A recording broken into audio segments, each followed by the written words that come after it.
And I thought they all had good things that they did over the course of this game.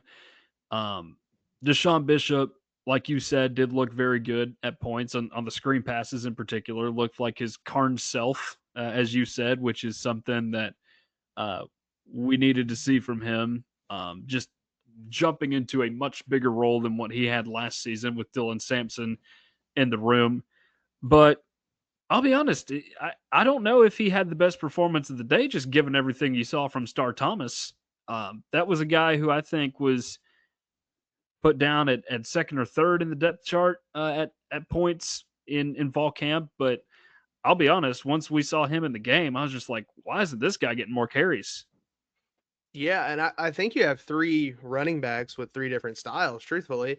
I mean, you look at Deshaun, and I mentioned, he's back to his Karn self. For people who didn't watch him in high school, it was, the first 2 to 3 defenders didn't bring him down. You either had to swarm tackle him or he got tripped up, something crazy happened. And I think for him, just going down the list of running backs, for him, he's finally healthy.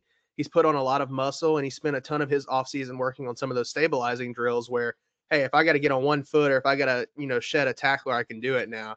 And I think a lot of that too is mental for him getting over some of those injuries. So I think you saw kind of, I guess, you're closest to a power back maybe with Deshaun, because we saw the speed isn't the best, but with the way he runs and the way he sheds tackles and always falling forward, keeps this offense moving forward. And that's really big. And then you go down the list, man. Star Thomas, 12 attempts for 93 yards. That's a good day, and especially when you saw what he did in the passing game, taking the jump ball from Joey for the touchdown. All 3 of your running backs got in the end zone, but he did it through the air.